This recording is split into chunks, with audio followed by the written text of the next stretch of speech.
Welcome to the Overcome Pornography for Good podcast, where we take a research-based, trauma-informed, and results-focused approach to quitting porn. This approach has been revolutionary and changed thousands and thousands of lives. I'm your host, Sarah Brewer. Hey everyone, welcome to today's podcast episode. We are just going to continue our series on the Keeping It Simple, how to overcome pornography for good, what skills you need to have, the objectives and goals that need to be in place for you to make the progress you want to make, quit porn, feel in control, feel like it doesn't have power over you, but you have power over it, and that you're making decisions based off of your value system and that you know how to do that. And today we're going to talk about the emotions and buffering goals and objectives. So why I'm doing this series is to help you, if we just boil it down to these are the things you need to understand and know, you're going to be good. You're going to be good. Keeping it simple. This was inspired because we had a client who just overwhelmed with all the things that they think they need to know and do. And we showed them this list of here's the goals and objectives. Here's the things you need to understand in each of these areas, and you're going to be okay. And he's like, oh, that's it. Okay, we can keep it simple. We can keep it simple. And so, yeah, let's keep it simple. I am all about simplifying as much as possible, simplifying everything, simplifying my life, simplifying my processes. And, this stuff is simple. That doesn't mean it's easy. That doesn't mean that there's not going to be some deep inner work involved and that this isn't, a journey. It's not a quick fix, but we can keep it simple so that we stay out of the overwhelm. So let's talk about emotions and buffering today. So these are all goals and objectives that we have written down specifically for my coaches who are working with one-on-one clients to review and go over and really make sure that they understand all of these things for them individually on like a high level understanding, but then a really deep level understanding for their specific life. So we've already talked about commitment and learn and move on. Let's talk about the emotions and buffering milestone and what you need to understand there. So the first one, it says client understands the role of buffering in their porn habit. So remember, buffering is escaping emotion. And so we want to make sure that you understand how buffering shows up when it comes to porn. This, I know it's simple, and I know y'all have probably heard me talk about this a lot, but also I know y'all have been like really amazed at how that simple, seemingly small fact, idea, realization plays into your ability to quit porn and work through what's going on. Oh, all I'm doing is escaping emotion. I'm escaping stress. Oh, I want to buffer. I want to escape the stress I'm feeling. That's why I want to look at porn. Oh, I'm feeling lonely. I want to escape the loneliness. That's why I want to look at porn. And then we take some of the drama out of it, like, oh, there's something wrong with me, or I'm just want to look at porn because I'm a gross, bad person. It's like, oh no, because I want to escape emotion. And everyone has buffers and everyone has different buffers. And for whatever reason, you have subconsciously, because of things that you grew up with, conditioning you grew up with, just, porn is your buffer. Porn is your buffer. And that doesn't mean that it's always going to be. And that doesn't mean we're always going to use it. But it doesn't have to mean anything more than that, oh, that's just the way that I escape negative emotion. Okay, the second one is that the client knows how to process emotion. Once we understand the emotions that we're buffering from, what do we do with those emotions? Okay, that's what processing emotion is. It's this process of sitting with the emotion and learning how to sit with it and feel with it and deal with it and be with it, instead of pushing it away, instead of trying to run away from it, right? So remember, there are three options, and we'll talk about this again in the urges milestone, but remember, there's the three options. When you feel an emotion, you have three options. You can run away from it, or use willpower, right? Try to willpower out of it. Nope, I'm not going to feel angry. I'm not going to feel angry. I'm not going to feel angry, right? You can give into it. I'm just going to explode and yell and do what this anger is telling me to do, or you can sit with it, allow it, process it, which is allowing it to be with you without reacting to it. And so processing emotion is just step by step. We teach our clients a number of different steps. It's like, find it in your body. Where are you feeling this? So if you're escaping stress, okay, find it in my body. Where am I feeling stress? Okay, my chest, my shoulders, my neck. Then you ask yourself, what does this feel like? Describe it with adjectives. Is it strong? Is it weak? Is it tight? Is it loose? Is it soft? Is it hard? Is it pokey? Like just whatever adjectives that you can use to describe this emotion. You give it a color. You picture it in your mind. So what does this look like? Does this look like slime, or does it look like a big hard rock in my chest? Or is it more like a cloud? Or is it, what is it? You just get really comfortable picturing it. It's kind of abstract, but it works really well. Okay, that's number 2, is that you know how to process the emotion. You've practiced it and you understand how to sit with emotion. The third one is that the client understands grounding techniques and when to use them and how to use them, and has specific grounding techniques that works for them. Okay, so grounding techniques, these are so helpful for when your body is offline. Now, what I mean by that is our brain, when we're triggered, when something happens, when we go into like a trauma response, fight, flight, freeze, or just, pretty triggered, we go offline. There's a great YouTube video called The Hand Model of the Brain. It's by Dr. Dan Siegel. You can go and look that up if you want to, but just imagine your hand in a fist with your thumb tucked in. And what happens when it's called flipping your lid, when you flip your lid or when you go offline, it's like those 4 fingers come up, and what's running the show here is your amygdala, or that part of your brain that works when it's flipped. And so that's why you might feel out of control. That's why you might feel like you didn't have a choice, or you just did things. And you can't think yourself back into like being in control. And so when you're in that state, we want to use what we call grounding techniques. So these are offline tools when your brain is offline, right? When it's online, it can think, it can process, it can plan, it can make conscious decisions. When it's offline, it's really difficult to do that. So instead of trying to think ourselves back online, we want to use grounding techniques and body techniques. So that's going to be like maybe exercise, potent and novel movement, like punches. It could be tapping. If any of you have done tapping, you can look that up on YouTube. You can like Google tapping for anxiety. It's really great. There are things like maybe swimming, being in water, cold showers, cold plunges are like amazing for this. Or even just a bowl of ice, just sticking your face in a bowl of ice is amazing for this. It can be laying in the grass and orienting yourself and grounding yourself. There's so many different techniques for this, and maybe I'll do a whole podcast episode on this. But this is one that's really important to understand as you're processing through emotion is what is grounding? How do I do it? What specific ones work for me? Do I know when I'm offline and when my body needs body work instead of just trying to think my way into something different? So an example of this would be like if you just, your lid is flipped with anger. Instead of trying to talk yourself down out of the anger, you want to remove yourself and do some grounding things, whether that's, punching a punching bag and just getting all that energy out, whether that's taking a cold shower, cold plunge, screaming into a pillow. One that I did a number of years ago that worked for me really well when I was having a bunch of big like trauma responses coming up. I felt like I couldn't breathe. I was shaky. I was having panic attacks, all these things. It was a really crazy time of life for me. But what worked for me was going into the forest and blasting music and punching and dancing while like running this trail. I looked ridiculous, but that's why I ran in the forest, is so that no one would see me. And it worked. It worked more than anything else to help me like at least feel grounded enough to be able to go on with my day.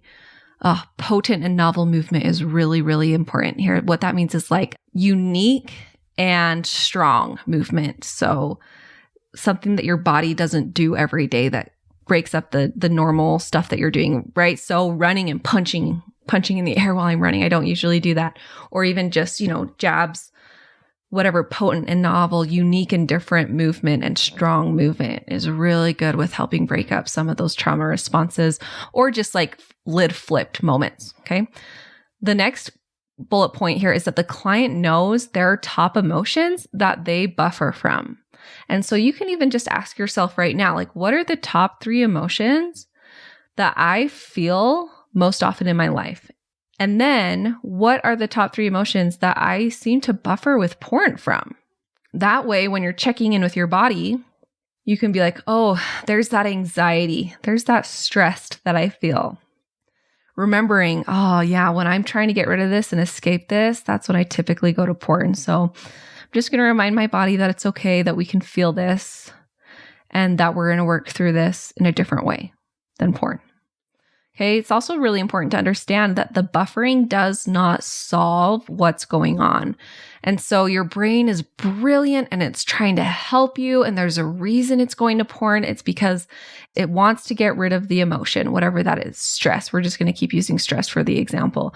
Now, it's really important to understand, yes, it's doing its best to help you, and it's misguided. That brain is misguided by thinking that the porn is actually going to solve it. It doesn't. If you use porn to buffer from stress, you go and view porn to escape the stress. At the end, not only are you still stressed because you didn't address why you're stressed in the first place, whether that be work, family, whatever that is, you're still stressed. And then you probably have a bunch of other emotion on top of it because of the porn use, because you acted in a way that was outside of your value system and all the things that are going on there. So it creates a lot of more negative emotion typically. And so that's why we really want to learn A, how to process emotion, but B, how to ground so that we can receive some relief from this emotion in a healthy way. Okay. The next point is that the client understands the shame cycle. If you can understand the shame cycle and stop the shame cycle when it pops up, you're going to be leagues ahead. So remember, the shame cycle, you view porn, you think there's something wrong with you or something along those lines, thinking some thoughts, having some type of conditioning come up that says there's something wrong with you. Feel shame. And then what do you do? Like, how are you used to handling negative emotion? Buffering with porn. And shame is one of those lowest vibrating emotions. It sucks. It's one of the worst to feel. And so what are you going to do to escape the shame? Probably view more porn. And then the cycle starts again. View porn, think and have beliefs that come up that make you feel shame, view more porn to escape the shame, and over and over and over and over again, right? You absolutely view more porn when you're feeling shame. And those of you who have followed me and been with me for a while, you know that's my biggest thing that I've hit on since the beginning. And it makes sense, right? If you're like, I already suck. I'm already the worst. I might as well just view porn again. It's very easy to get into that shame cycle. So we want to recognize that and stop that. Which brings us to the next point, which is that the client is aware of their specific stories that cause shame. Now, shame doesn't just come out of nowhere. It comes from stories, and it comes from beliefs, and it comes from conditioning. So I have to be really careful here because yes, like the shame is created by, the conditioning and the brain stuff that's going on with you. And that means that you can change that and you can totally heal and get rid of the shame stories, at least the really destructive ones, right? We're always going to have a little bit of shame, and that's healthy and good as part of being humans. It's Brene Brown who says only psychopaths don't feel shame. So the goal isn't to never, ever, ever feel shame, but it's to not get stuck in those shame spirals and those shame traps. And so understanding those specific stories that cause shame, understanding the specific conditioning that maybe you received as a kid or as a young adult that caused shame. If you can understand that, you can start to rewrite it, which we're going to get into when we talk about the beliefs and identity milestone. Okay, the next point is that the client understands the power of emotions in creating their desired actions and results, right? So we talked about understanding that porn is a buffer, understanding what to do with those emotions so that you aren't buffering from them, understanding shame, and now understanding how to use emotion to help you. So client understands how to use emotion to create actions and results. Not only can you learn how to process through negative emotion, but you can learn how to generate any kind of emotion that you want to help you reach your goals. So our emotions are like fuel. If you think of us putting fuel in our bodies, emotions are a part of that fuel, and you need good fuel to continue to create and to create the life you want. So like for example, imagine running a marathon and the only fuel you have in your body is Coke Zero and popcorn. You're not going to be able to run a marathon off of Coke Zero and popcorn as your fuel. Now, if you're running a marathon and your fuel is carbs, fats, protein, electrolytes, all the good things, you're going to be able to run a lot further than if you're just using like Coke Zero and popcorn, right? So it's the same with emotion. Imagine trying to quit porn when the main emotions you're feeling are distress, shame, discouragement, overwhelm. You're not going to be able to get very far. So what we want to do is learn how to generate emotion that's going to give us the fuel that we need. And you can learn how to do that. So our main emotions are going to be commitment, belief, assurance, certainty, and hope. Okay, right? Imagine if you knew that you were going to quit porn, if you had assurance and certainty, how you would show up.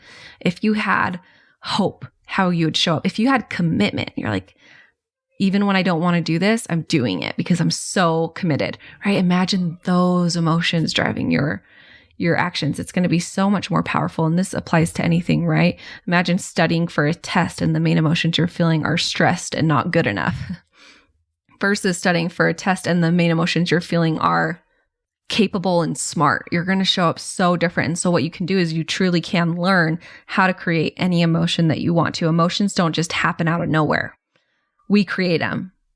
And so you can learn how to create those emotions to help you get the desired actions and results that you want. And then lastly, the client intentionally chooses what emotions they want to operate from. It's like thinking on purpose. Now, we're not just thinking out of our conditioning and thinking out of what we've been thinking our whole lives and just thinking whatever comes up. We're thinking on purpose, and we're thinking things on purpose to generate specific emotion. It's more calculated, it's more powerful, and it's not just left up to default anymore. Okay, I hope that this was helpful in just keeping it simple. We're keeping it simple. Those are the things you need to understand. The role of buffering, how to process emotion, the shame cycle, and then how to create emotion so that you can get what you want and so that you can fuel your body to have what it wants. So powerful. All right, you guys, thank you for being here. Again, I'm just going to offer the invitation for anyone who's feeling called to it. Anyone who's like feeling that feeling in your body and you're just feeling called to come and join us and to work through all of this with some help, with me and my coaches, with someone kind of holding your hand and helping you do this, come and join us. We're happy to have you anytime. sarahbrewer.com/work with me. We're changing the name of the website and kind of rebranding right now to be the Center for Overcoming Pornography. So, you might see like the rebrand when you put in sarahbrewer.com, but if you put in sarahbrewer.com, it'll still redirect to the Center for Overcoming Pornography. And then we also have one-on-one opportunities that are available. And so I'm not quite sure exactly when this episode is going to be released because I'm recording it beforehand, but keep your eye on your email. So if you're a part of the email list, you'll know when we're doing one-on-one coaching and when spots for that open up. They open up about once a quarter. So that'll be like end of February or March for this first quarter. But you can always come and snag one of those spots if there's any spots open and like really dive in with this one-on-one with a coach for 6 to 12 months. That's like such a powerful freaking experience, life-changing, game-changing. All right, you guys, keep it simple. Keep it simple. Have a great week. We'll talk to you later. Bye-bye. I want to invite you to come and listen to my free class, How to Overcome Pornography for Good Without Using Willpower. We talk about how to stop giving into urges without pure willpower or relying on phone filters so that you can actually stop wanting pornography. We talk about how to stop giving up after a few weeks or months. And spoiler alert, the answer isn't have more willpower. And then lastly, we talk about how to make a life without porn easily sustainable and permanent. If you're trying to quit porn, this class is a game changer. So you can go and sign up at sarahbrewer.com/masterclass, and it is totally free.